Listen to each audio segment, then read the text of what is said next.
jadi dupa yang harum di hadapan. Bau-bauannya naik, menyenangkan hati Tuhan dan memberkati surga. Dari persekutuan doa di tempat Pak Birawa, di tempat ini Tuhan, di keluarga Birawa, kiranya Tuhan dari tempat ini sungguh ada ibadah yang menyenangkan Tuhan. Hambamu berdoa pada hari ini, bukan hanya mulut kami beribadah, bukan hanya lagu kami yang kami persembahkan, bukan hanya ritual ibadah yang kami naikkan kepada Tuhan, tapi kami mau belajar mempersembahkan tubuh kami jadi persembahan hidup, kudus dan berkenan kepada Tuhan. Itu jadi ibadah kami yang sejati, sehingga Tuhan, kami bukan orang-orang munafiknya Tuhan yang kudus seminggu sekali, kudus di tempat-tempat ibadah, kudus di mimbar-mimbar, kudus di tempat-tempat di mana ada kegiatan rohani. Tetapi lebih daripada itu, kami jadi orang kudusnya Tuhan dimanapun kami berada. Melalui hidup kami, nama Tuhan ditinggikan. Melalui tingkah laku kami, Tuhan itu dikenal. Oleh sebab itu Bapa, mari Tuhan, nyatakanlah kehendak-Mu, perbaikilah kelakuan kami, nyatakanlah kesalahan kami, dan pimpinlah kami hidup di dalam kebenaran.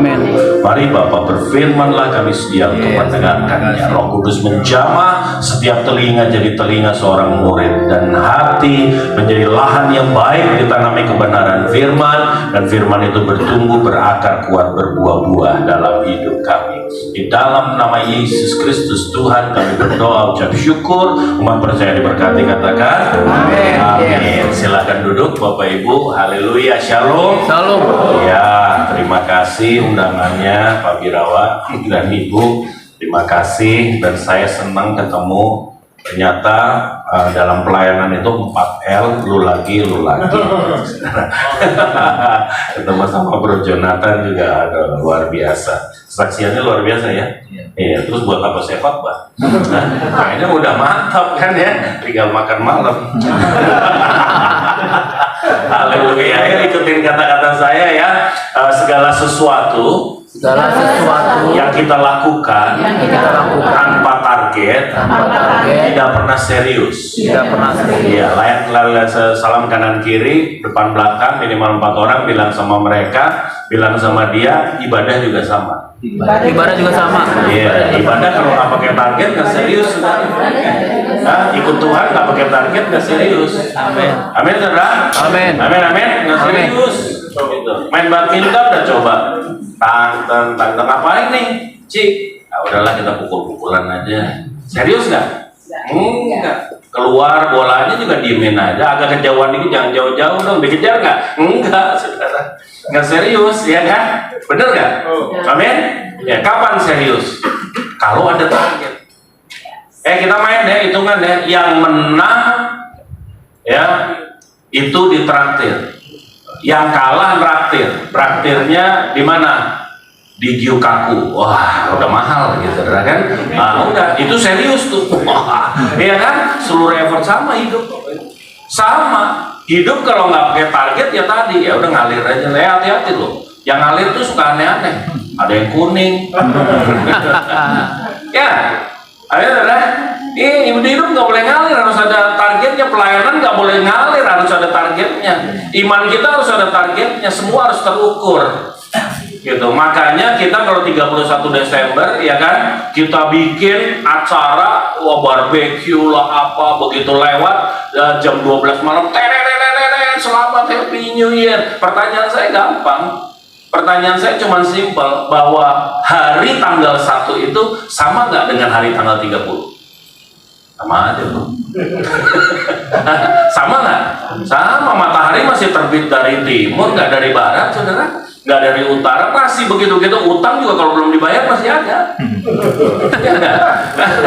There's no difference sebetulnya. Apa sih spesialnya? Itu memang menjadi sebuah tradisi. Anda kelompokkan 365 hari, dibilang 1 tahun. Tujuannya buat apa? Supaya engkau di akhir tahun itu adakan evaluasi pencapaiannya udah sampai mana. Amin, saudara. Di tanggal 31 kita berdoa perjamuan kudus, setting target untuk tahun yang berikutnya. tahun 2024. Amin, saudara. Gitu caranya. Baru akhirnya yang namanya tahun baru itu jadi berguna. Kalau enggak mah gitu-gitu aja. Ya nggak? Nah, banyak orang kalau ibadah nggak pakai target, keluar masuk ibadah, sama aja. Dulu, sekarang, dan selamanya tetap. Lihat kanan kiri, bilang lu bukan Tuhan, lu mesti berubah. Amin, saudara. Yang tetap itu dulu, sekarang, selamanya siapa? Tuhan, saudara. Kalau Anda harus berubah, jangan cuma jadi semakin tua, tapi jadilah makin hari makin dewasa. Setuju? Amin. Kalau soal tua mah nggak usah ngapa-ngapain juga tua. Tapi kalau kita mau jadi dewasa, makin makin serupa Kristus, saya mau kasih tahu, perlu kerja keras untuk melakukannya. Beri kemuliaan yang ini. Nah, hari ini Bapak Ibu, saya selalu bilang gini, gereja ini benar nggak? Kebetulan saya gembala, saya bilang gereja ini makin hari satu yang saya ukur. Apa? Makin rukun. Orang itu kalau makin ibadah, dia makin bisa rukun. Keluarga yang ibadah, makin hari makin rukun, makin bersatu. Amin. Amin. Iya. Karena untuk rukun, Anda nggak gampang, Bapak Ibu. Believe me, nggak gampang rukun. Gereja aja sampai hari ini suruh rukun susah. Hamba-hamba Tuhan suruh rukun susah. Amin, saudara. Iya. Makanya jangan cuma tua. Kalau tua susah. Karena kerukunan itu indah buat Tuhan. Kerukunan itu baik buat Tuhan. Kerukunan itu luar biasa. Kenapa? Karena di dalam kerukunan itu membuktikan bahwa engkau adalah orang yang sudah dewasa. Orang itu kalau udah rukun, ya itu tandanya dia udah dewasa. Orang kalau udah rukun itu artinya apa? Suami istri bisa rukun. Itu pasti suami istri orang-orang yang melakukan firman, bukan cuma dengar firman. Tanpa engkau melakukan firman, kau nggak bisa rukun, Bapak. Nah, kerukunan itu kita ukur. Pulang gereja, waduh, mau makan di mana aja jadi persoalan. Saya mau kasih tahu, gerejanya perlu ditambahin. Iya, tadi nih ibadah nggak berhasil. Orang kalau berhasil, makin hari gampang deh, lihat makin rukun. Keluarga makin rukun, gereja makin baik, Tuhan ada di situ, makin rukun. Setuju Bapak Ibu? Amin, amin. Iya, soal kanan kiri bilang, habis ini kita harus makin rukun. Ya kan? Iya, harus makin rukun. Antri makanan saudara, tapi rukun. Jangan gontok-gontokan, bukan Bapak Ibu yang dikasih Tuhan. Coba kita lihat, kalau kerukunan itu dipandang seperti oleh Tuhan, itu baik banget. Coba kita lihat ya di dalam Mazmur 133. Mazmur 133 ayat yang pertama sampai dengan ayat yang ketiga. Mazmur 133. Tuhan itu suka banget. Tuhan itu senang sekali dengan kerukunan. Karena di dalam kerukunan itu akan terjadi hal-hal yang luar biasa. Ayo kita baca 2, 3 apa? Nyanyian ziarah Daud. Ya, sungguh alangkah baiknya dan indahnya. Apa katanya? Apabila saudara-saudara diam bersama dengan katakan sama saya rukun. Apa katanya? Seperti apa? Seperti minyak yang baik di atas kepala meleleh ke janggut Harun dan ke leher jubahnya. Seperti apa? Embun gunung Hermon yang turun ke atas gunung-gunung Sion, sebab kesanalah Tuhan memerintahkan berkat kehidupan untuk. Waduh, Tuhan paling senang sama kerukunan. Loh, ini yang ngomong bukan saya, ini firman Tuhan. Ini nyanyian ziarah. Nyanyian ziarah, kalau saudara lihat Mazmur, ada kata-kata nyanyian ziarah. Itu artinya Mazmur ini ditulis berdasarkan pengalaman sang penulis. Ya, jadi ini bukan kaleng-kaleng. Ini sama seperti kesaksiannya Bro Jonathan tadi. Ini kesaksian, ini adalah pengalaman hidup, itu nyanyian ziarah dia tadi. Apa yang kita lihat tadi itu, Bapak Ibu yang dikasih Tuhan, bahwa kerukunan itu mengundang hal-hal yang indah daripada Tuhan.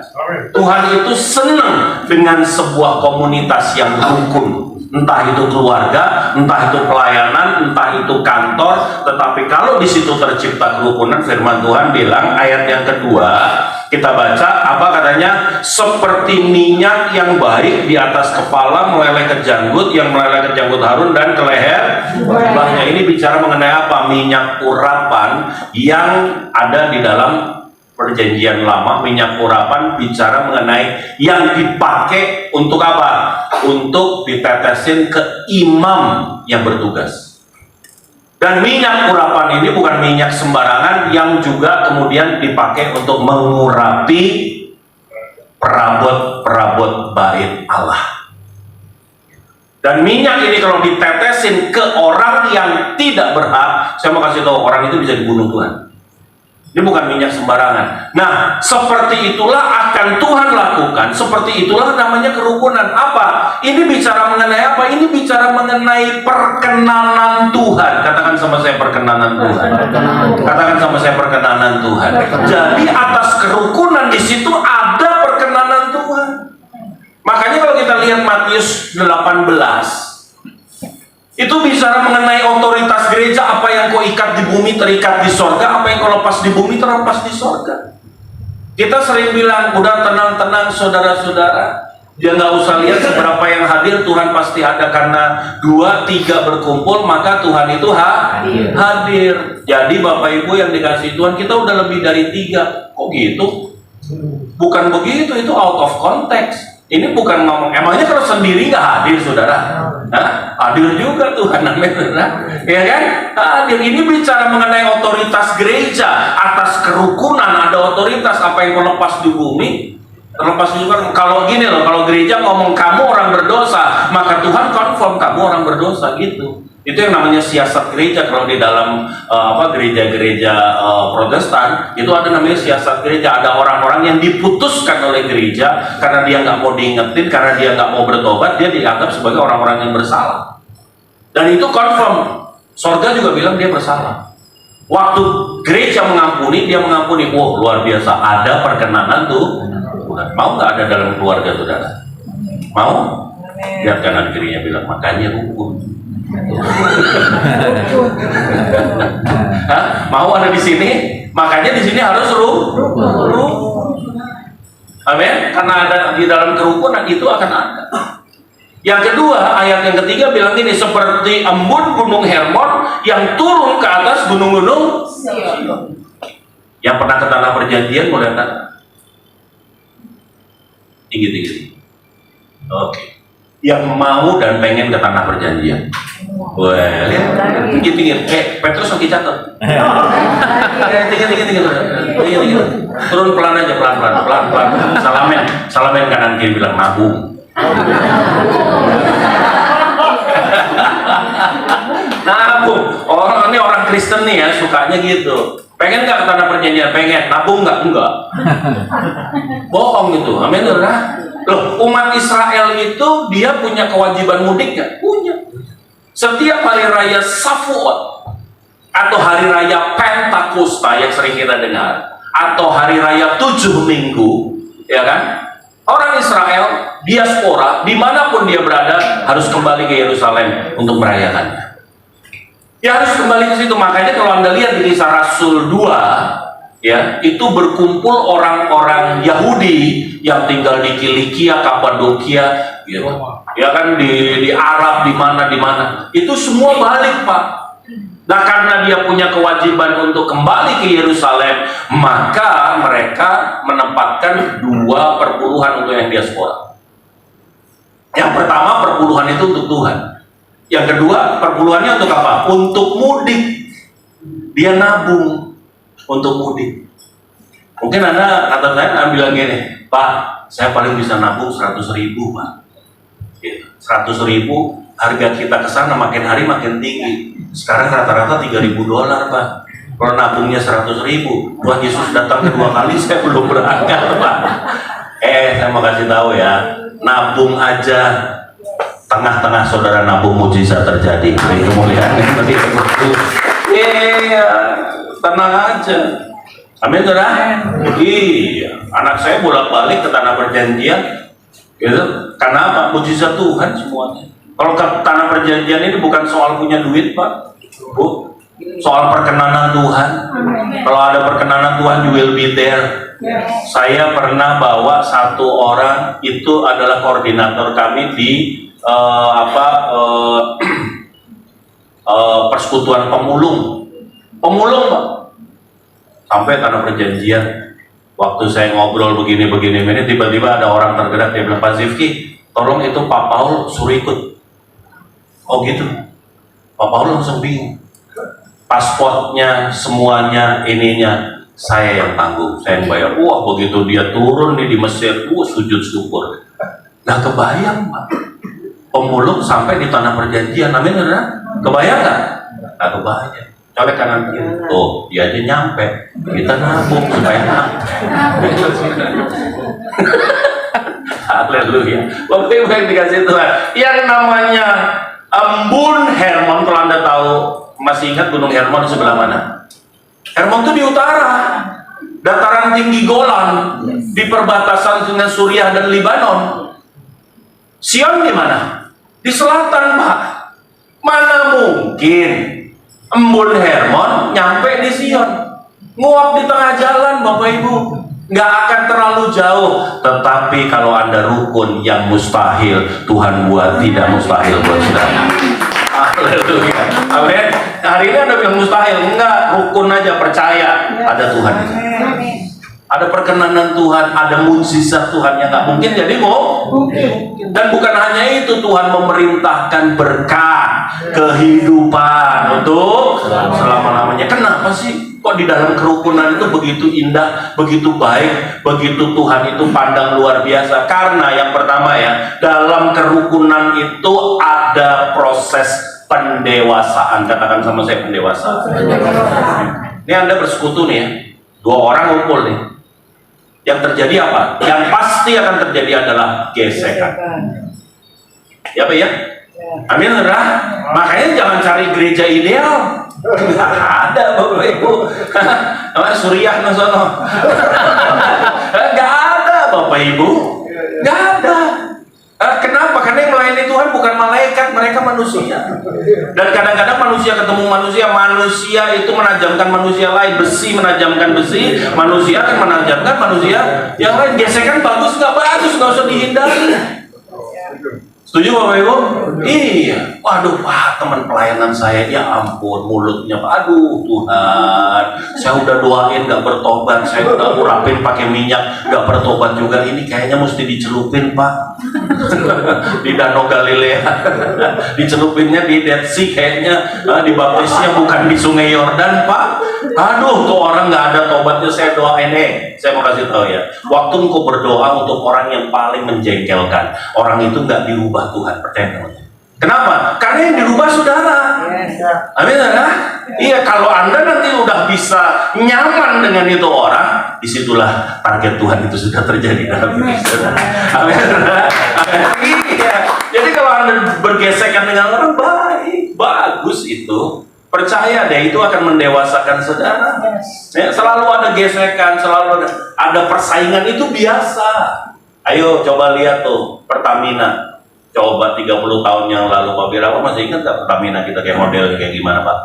Ada nggak mau ngisi bensin pakai ditanya? Dari nol ya Pak? Ada nggak? Nggak ada yang ngajarin Shell itu. Iya nggak? Pertamina kita masa bodoh. Kalau bisa ditutupi, udah 4 liter. Begitu 10 liter dia berhenti. Ya kan? Tapi yang diisi berapa? 6 liter, kita bingung. Ini kan 10 liter cuma segini naiknya. Kenapa? Itu dulu begitu Pak. Dulu begitu. Pernah lihat mereka pakai seragam, identitas lengkap? Nggak ada. Nggak ada. They don't care. Kenapa? Karena nggak ada pesaing. Begitu Shell masuk, BP masuk, Petronas masuk, waduh mulai kalang kabut. Dia mulai bebenah. Setuju Bapak Ibu? Amin. Lihat kanan kiri, bilang perlu dikasih saingan supaya kita bebenah. Ibu-ibu perlu kasih saingan supaya bebenah. Haleluya. Tapi ini perempuan-perempuan kadang-kadang ya elah lu sekarang gila lu. Elah ampun, udah gak karu-karuan. Ya namanya juga udah laku. Nah ini nih, ini perlu dikasih saingan saudara. Supaya dia Aduh, Bapak Ibu yang dikasih bagus kan? Ada gesekan, ada persaingan, ada kompetisi. Aduh, itu indah Bapak Ibu. Itu bagus. Setuju sama saya, saudara? Amin, amin. Amin. Iya. Makanya Tuhan senang dengan yang namanya komunitas. Dia nggak senang dengan sendiri, dia senang dengan komunitas. Bicara mengenai kesepakatan 2-3 meminta sesuatu Tuhan, karena kalau orang udah 2 bisa sepakat, itu artinya orang ini udah rukun. Ya, orang yang bisa rukun, orang ini udah dewasa, saudara. Amin, saudara. Amin. Yang kedua, ada apa? Di dalam komunitas, di dalam kerukunan selalu ada yang namanya sinergi. Katakan sama saya sinergi. Katakan sama saya sinergi. Sinergi. Tahu nggak sinergi? Tahu? Hah? Karena saya nggak tahu nih, jadi Anda harus jelasin. Sinergi itu gini loh Bapak Ibu. Saya bisa ngangkat 10 kilo, Pak Birawa bisa ngangkat 10 kilo. Waktu saya dan Pak Birawa ngangkat satu barang bisa ngangkat berapa? Itu namanya energi. Sinergi nggak begitu. Waktu saya dengan Pak Birawa bersatu, maka kami bisa ngangkat 30 kilo, 40 kilo. Di luar kemampuan kami. Kenapa? Karena banyak hal yang kami bisa lakukan bersama. Contoh, kalau saya ngangkat begini, iya 10 kilo, Pak Birawa 10 kilo. Tetapi kalau saya taruh antara saya sama Pak Birawa ada satu batang besi yang kita pegang, maka beban itu ditaruh di tengah. Beban ini udah nggak ada 20 kilo yang bisa kita angkat. Lebih dari 20 kilo bisa kita angkat. Jadi saudara, amin. Makanya di tempat anak-anak saya itu di Wamena atau kalau mereka berburu babi, mereka berburunya rame-rame, 6 orang, 5 orang. Kenapa? Emangnya berburu semua 5 orang? Enggak. Yang 4 kadang-kadang tidur Pak.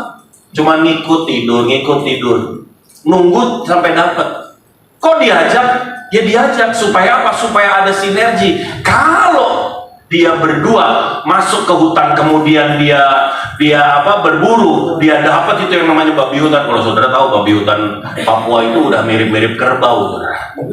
Gede banget. Itu bisa beratnya bisa 3 kuintal, 4 kuintal, gitu. Itu besarnya minta ampun. Nah, kalau dia cuma berdua, ya udah, sebagian besar akan ditinggal di hutan. Kenapa? Karena nggak bisa dibawa. Tetapi kalau dia bawa 5 orang, ya kan? Nah, begitu dia bawa, ambil, nggak mungkin kemudian mereka baginya adil. Enggak. Yang berburu, yang kerja dapat lebih banyak. Yang tadinya kalau cuma berdua bisa bawa pulang paha, begitu ada yang bantuin, dia bisa bawa setengah badan untuk balik, untuk dia masuk. Ada sinergi. Karena begitu 4 orang di situ, yang 300-400 kilo itu keangkat. Kalau enggak, kalau sendirian ya udah, paling yang bisa diangkat aja 30 kilo lah maksimal bisa diangkat. Ada sinergi, makanya saya kasih tahu. Di dalam kerukunan itu Tuhan pandang indah. Di dalam kerukunan itu ada berkat Tuhan mengalir. Haleluya, beri kemuliaan yang meriah buat Allah. Nah, waktu kita bicara mengenai kerukunan, Bapak Ibu, itu bukan hal yang mudah dan bukan hal yang sederhana. Emangnya dipikir rukun itu gampang? Makanya Tuhan senang banget yang 3. Kenapa kerukunan itu begitu indah? Karena dalam kerukunan, kalau Anda mau rukun, Anda harus melakukan hampir semua daripada firman Tuhan. Karena kerukunan itu perlu 3 hal. Yang pertama, yuk kita baca dulu yuk. Di dalam Filipi pasal yang kedua, ayat yang kelima dan ayat yang keenam, Bapak Ibu. Filipi pasalnya yang kedua. Filipi pasalnya yang kedua.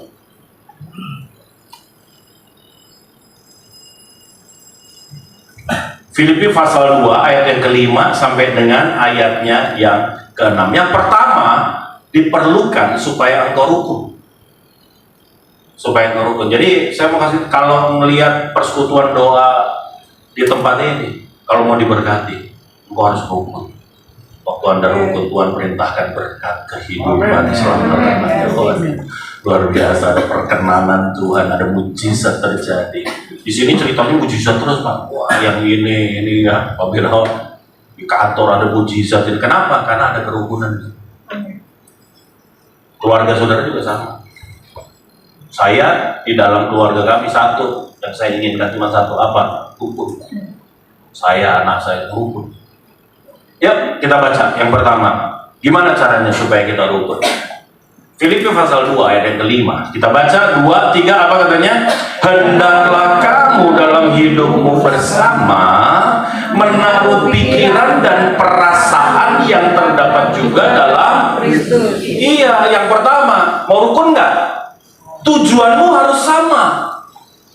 Membangun persekutuan doa ini tujuannya harus sama. Kalau tujuannya sama, saya percaya di sini bisa rukun. Nah, yang jadi persoalan kadang-kadang pelayanan bareng tujuannya beda-beda. Yang satu pengen cari nama, yang satu pengen cari eksistensi, yang satu pengen cari duit.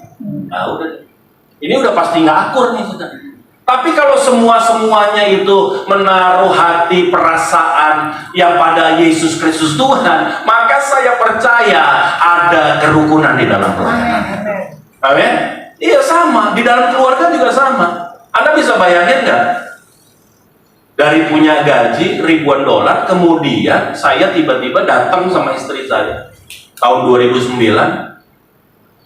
saya bilang sama istri saya, "Ani, kayaknya aku dipanggil Tuhan nih." Ayo, istri saya langsung berbinar-binar, "Ke sorga?" Belum. Dipanggil melayani Tuhan. Terus mau jadi apa? Karena 2009, catat ya, saya belum pendeta, Pak. Nobody knows me as a priest. Belum ada, Pak. Bahkan ibadah rumah tangga aja nggak percaya. Jangankan ibadah rumah tangga, mama saya nggak percaya.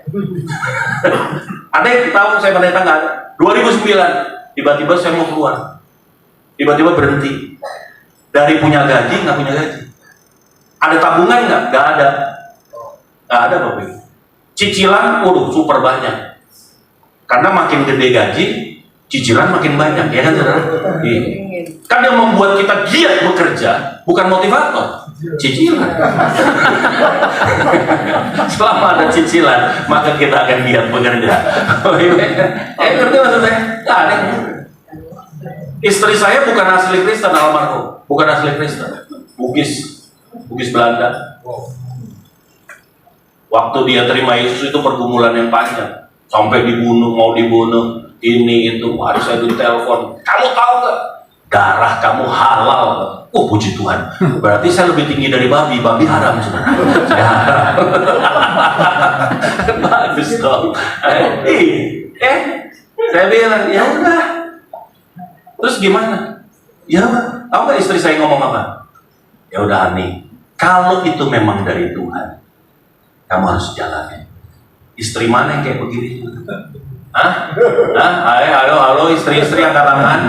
Tiba-tiba suaminya datang yang tadinya gajinya ribuan dolar, terus kemudian dia minta mau keluar, berhenti tanpa alasan, tabungan nggak ada. Halo, Anda bisa bilang begitu? Paling nggak gini, mau keluar, mau keluar, Ani, tadi kejedot apa? Lu ngigo. Ngerti maksud saya, saudara? Tapi istri saya enggak. Jalanin. Sampai saya pancing. Saya bilang sama dia, ini kalau nanti kita butuh makan, butuh anak sekolah, ini kita bisa jual rumah nih, jual mobil nih, yang belum cicilannya selesai. Istri saya bilang apa? Tuhan yang dulu membangun hidup kita. Kita kan nggak punya apa-apa dulu. Keluar dari rumah, dituaringin, punya apa kita?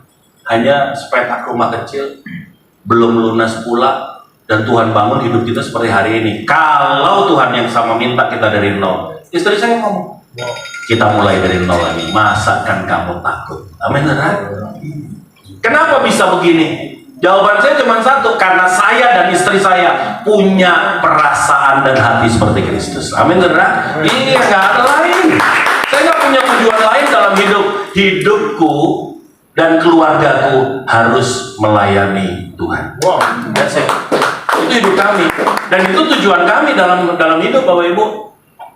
Gitu. Saya nggak pengen punya yang lain, enggak. Saya cuma satu. Pokoknya kami ini harus berfungsi, terpakai sempurna oleh Tuhan.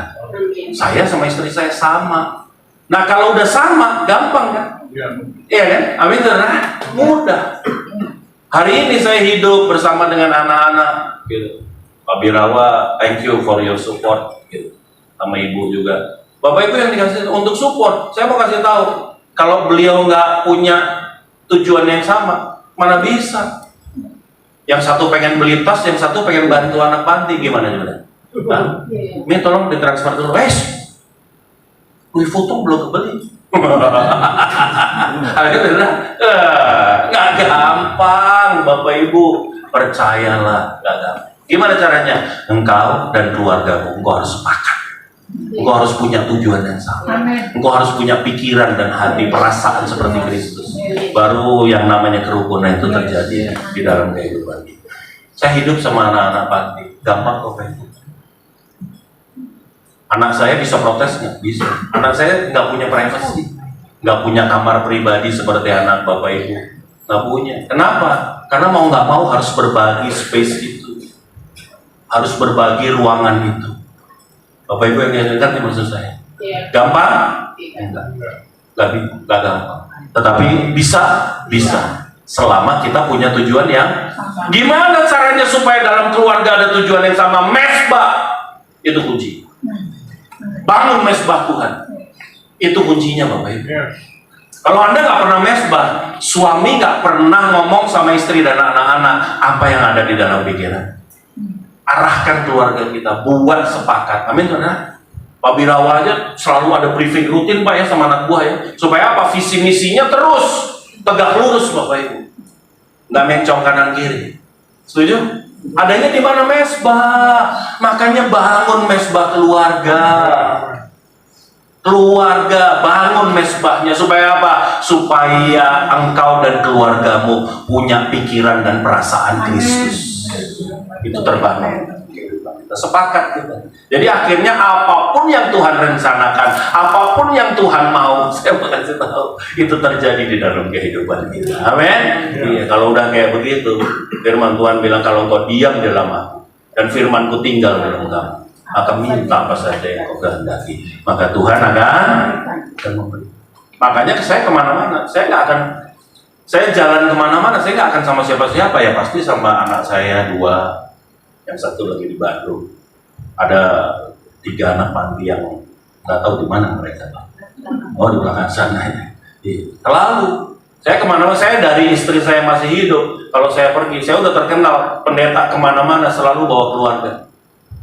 Pelayanan selalu sama-sama. Supaya apa? Supaya kita punya picture yang sama, kita punya hati yang sama. Ngerti maksud saya? Amin. Itu penting karena tanpa itu nggak bisa. Gak bisa. Bayangin di pesawat itu ada 2 pilot, satu mau ke Medan, satu mau ke Papua. You can imagine. Itu pesawat kira-kira gimana Bapak Ibu? Gini kadang-kadang Medan, kadang-kadang Papua. Gak bisa Papua. Gak bisa. Amin. Amin. Iya. Jangan kayak penumpang itu. Situ. Dia ekonomi di depan Pak. Di depan. Kamu ke belakang. Pak. Wah, pramugari katain pembantu lah, teknik dikatain orang bengkel, satpam satpam dihina sama dia. Nggak mau. Intinya adalah saya tetap mau di situ. Terus dia datang ke depan, tolong dong, tuh penumpang, kenapa? Dia nggak mau pindah. Dia tetap emang ada orangnya. Ada masalahnya. Ini orangnya juga gimana? Kan penuh eksekutif kelasnya, business class. Ya kayak kalau saya bisikin aja, pindah Pak. Kok bisa pindah? Ya kasih apa ya? Ya gue tanya aja, Bapak mau kemana? Pak Cik, kau mau kemana? Saya mau Jayapura. Kalau di depan ini ke Medan. Depan ini ke Medan Pak Cik, kok kita juga. Oh iya, lebih ingat Pak. Bapak Ibu yang dikasih Tuhan. Tujuan harus. Amin saudara. Coba lihat kanan kiri. Kita di sini tujuannya sama kan nih? Ya, mau mengagungkan Tuhan nggak? Ya kan? Amin. Beri kemuliaan. Yang kedua, baca lagi ayat yang ke-6. Baca ayat yang ke-6. Ya, Filipi 2 ayat yang ke-6 bilang apa? Yang walaupun dalam rupa Allah tidak menganggap kesetaraan dengan Allah itu sebagai milik yang harus dipertahankan. Ayat 7, melainkan mengosongkan dirinya sendiri, mengambil rupa seorang hamba dan menjadi sama dengan manusia. Yang kedua apa? Mau rukun nggak? Harus rendah hati. Kerukunan itu akan jadi persoalan dikala engkau jadi orang yang tinggi hati. Mana bisa rukun? Suami istri aja kalau udah tinggi hati, dia akan saling membuktikan siapa yang paling pantas dihargai di dalam keluarga. Akhirnya apa? Anak-anak jadi korban, anak-anak jadi penonton, Bapak Ibu. Anak-anak jadi panggung untuk mereka show off siapa yang harus dihargai. Kalau udah yang namanya harga diri dipasang sedemikian rupa, saya mau kasih tahu, orang yang tinggi hati pasti dia tidak akan bisa komunikasi dengan baik. Lihat aja, orang kalau udah ngerasa penting, ngerasa hebat, dia lu komunikasi sama gue. Pernah nggak komunikasi sama orang kalau WA tiba-tiba putus? Tolong dong kirimin dokumennya. Oh iya oke, saya kirim. Zat, udah dikirim ini ya dokumennya ya, dan terang biru, dibalas enggak, ngomong iya enggak, ngomong thanks enggak. Pernah nggak ketemu sama orang gini? Ini orang belagu. Amin. Tapi jangan habis itu belagu lu. Orang kalau sombong kayak begini, komunikasi aja nggak bisa, ngerasa penting, ngerasa dicari, ngerasa dibutuhkan. Ngerti maksud saya? Amin. Ini lah bayangin suami istri. Saya mengkonsel 52 tahun sudah menikah. 52 tahun. 2 tahun yang lalu baru saja saya juga ngelayanin pernikahan emas. Di situ saya belum dikasih tahu. Begitu yang tahun ke-52, anaknya yang terakhir umurnya 38 tahun. Dia datang ke saya. Anaknya 3. Yang terakhir udah 38 tahun juga. Ini udah 52 tahun punya nih pernikahan. Kemudian anaknya bilang, Pak Pendeta, Pastor, tolong dong konsel Bapak. Mama saya, kenapa? Dari saya pertama buka mata, yang saya lihat ini rumah tangga sebetulnya ini adalah neraka. Mereka nggak pernah akur, mereka nggak pernah ini, mereka nggak pernah bisa bicara. Hah? Maksudnya gimana? Iya. Jadi kalau papi saya itu lapar, dia akan panggil saya. Arwahnya namanya Boy ya, bukan nama aslinya. Boy, bilang sama mami, papi lapar. Boy messenger sejalan. Datang sama maminya. Mi, papi lapar tuh. Bilang sama papi 15 menit lagi. Boy messenger sejalan lagi, saudara. Dia nggak pernah komunikasi. Waduh, itu yang namanya rumah tangga neraka. Tuhan kasih hikmat sama saya. Saya bilang gini, Mas Boy boleh nggak? Kan terakhir nih, udah nggak ada lagi kan? Yang di rumah, enggak, kakak-kakak saya udah nggak mau pada di rumah, udah nggak betah, pembantu nggak ada, nggak betah juga, terus jadi cuma saya. Mas Boy boleh nggak keluar rumah? Hah? Maksud kita tinggalin Pak Pendeta? Udah tua nih. Saya bilang nggak apa-apa. Dosa nggak? Enggak. Coba deh, pokoknya Tuhan suruhnya begitu, tinggalin aja, pindah keluar rumah, keluar dari rumah itu. Udah nih, 2 bulan setelah Boy keluar rumah, tahu nggak? Ini saya gathering lagi, ngobrol nih, suami istri ada, bapak ibunya ada, Boy. Ini kita makan di restoran Jepang. Terus saya tanya, gimana? Waduh, mami papi sekarang, mesranya minta ampun. Ah masa? Iya, udah nggak pernah ribut. Kayaknya nggak pernah deh. Ini kayaknya kemana-mana, itu kemarin-kemarin udah mulai gandeng tangan. Terus mereka udah mulai bicara. Tahu nggak kenapa? Karena panggungnya saya hilangin.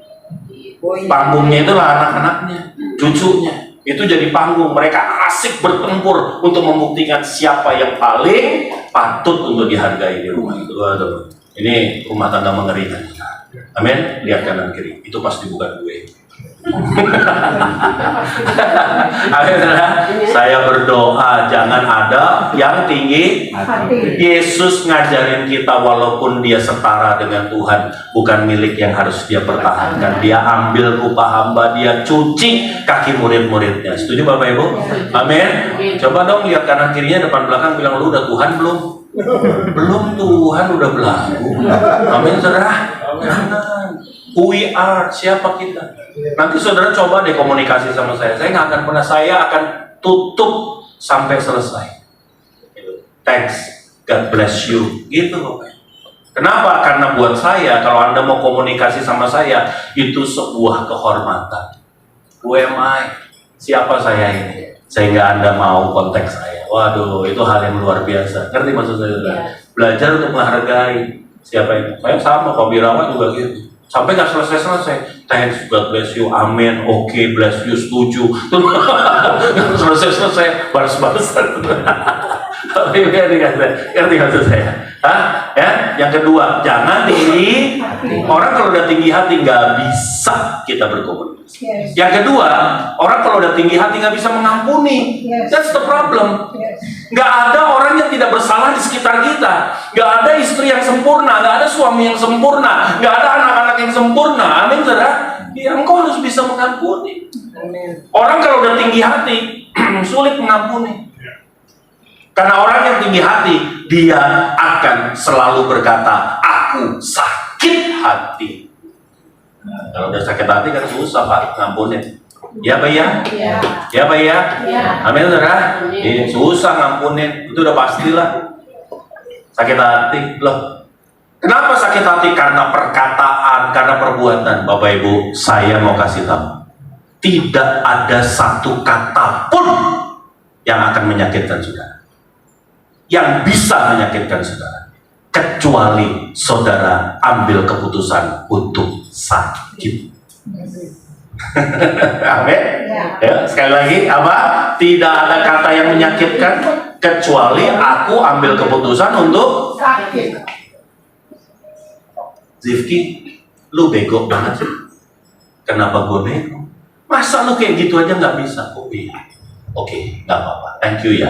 Besok gue belajar lagi. Selesai. Sakit hati nggak?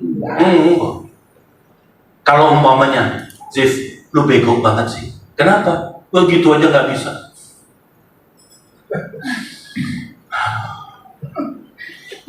Mama gue aja nggak pernah ngomong gue bego. Lu ngomong gue bego, sakit hati gue. Sakit nggak? Kata-katanya sama? Katanya sama.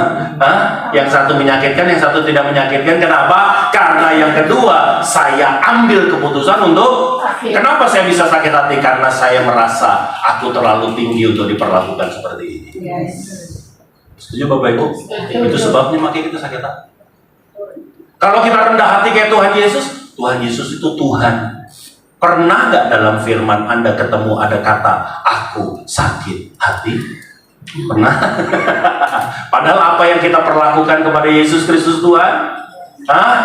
Dia datang sama ciptaannya, dia datang mau menyelamatkan mereka yang ada diludahin, yang ada ditampar, yang ada dicambuk, yang ada disalib. Amin, amin. Yesus sakit hati enggak? Di ujung daripada penderitaannya dia katakan, Bapa ampuni mereka, karena mereka nggak tahu apa yang mereka lakukan. Amin saudara? Amin. Iya, lihat kanan kiri bilang, karena Tuhan Yesus rendah hati. Beri kemuliaan yang mulia buat Tuhan. Aduh, kalau di sini orang rendah hati nggak ada sakit hati Pak, nggak ada sakit hati Pak, nggak ada sakit hati. Tapi kalau udah tinggi hati, waduh, nggak usah pakai macem-macem, nggak usah pakai lagi ngantri, dikasih piringnya pakai tangan kiri, sakit hati. Gila, pakai tangan kiri, stop. Jadilah orang yang rendah hati. Orang yang rendah hati itu paling happy. Amin tuh. Amin, amin. Kalau Anda dilempar batu, lemparnya dia dengan bunga. Jangan lupa Pak. Come on, hari ini, saat ini jadi orang yang rendah hati.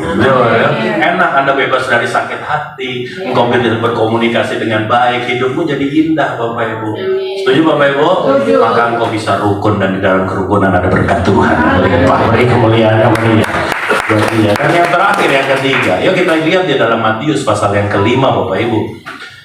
Matius pasalnya yang kelima. Matius pasal yang kelima, ayatnya yang ke-37. Matius 5 ayatnya yang ke-37, Bapak Ibu. Kita lihat yang terakhir. Matius pasal yang kelima ayat yang ke-37.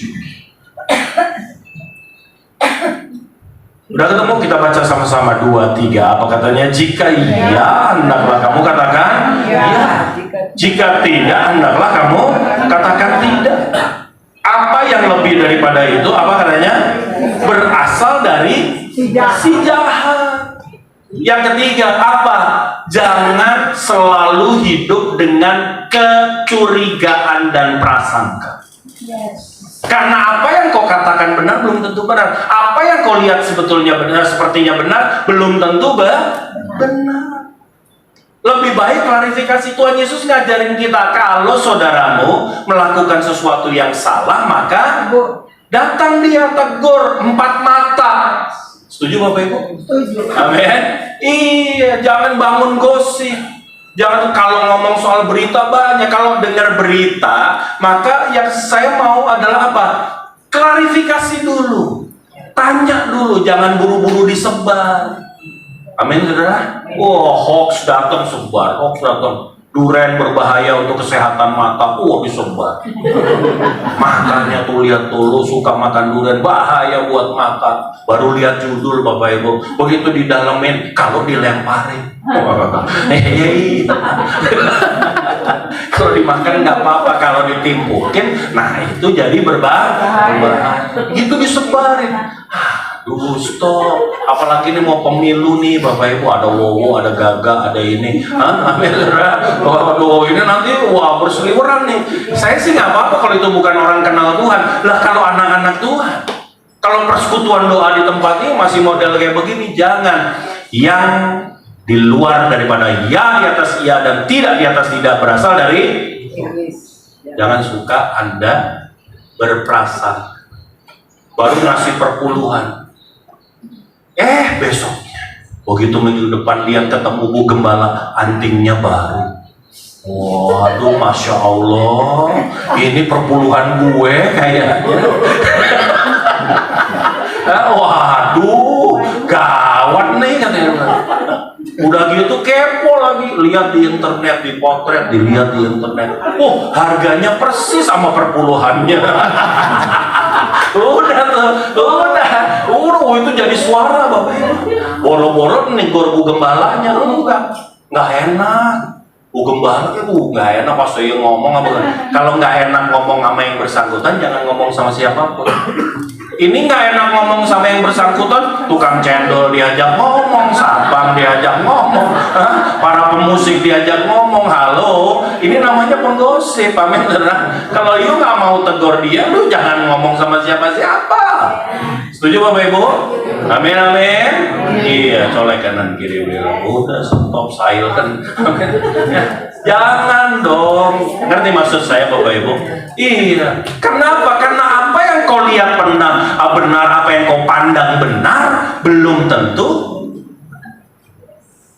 Kalau menurut saya Bapak Ibu, 3 tambah 7 itu sama dengan 1. Itu saya. Dan 15 kali 2 itu juga sama dengan 1. Menurut Anda benar atau salah? Ya udah nih. Salah nggak? Salah. Salah apa benar? Tar dulu. Maksudnya 3 hari tambah 4 hari sama dengan 1 minggu. 15 hari kali 2, 30 hari sama dengan 1 bulan. Benar apa salah? Lihat kanan kiri, makanya jangan buru-buru nyalahin. Lihat dulu nih, kemudian lihat dulu alasannya saudara gali dulu lebih dalam. Amin saudara. Supaya engkau tahu engkau punya pandangan yang benar. Satu kali lagi naik mobil, tiba-tiba sebelah pakai motor Harley,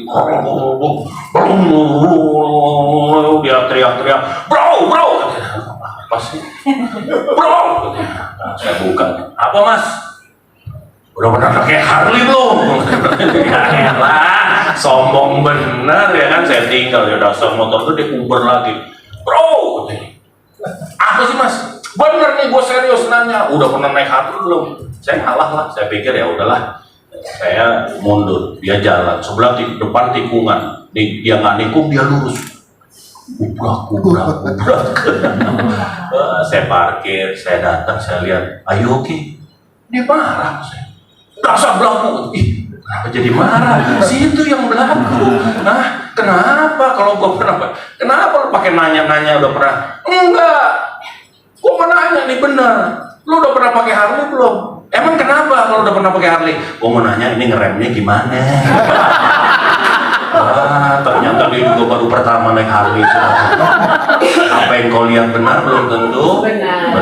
Amin saudara, colek kanan kiri bilang katakan iya kalau kau sudah yakin iya, katakan tidak kalau kau yakin tidak. Amin saudara, jangan hidup dalam prasangka. 3 hal ini kau kerjakan, maka saya percaya sekali di sini ada kerukunan. Keluargamu keluarga yang rukun, persekutuan yang rukun. Amin saudara.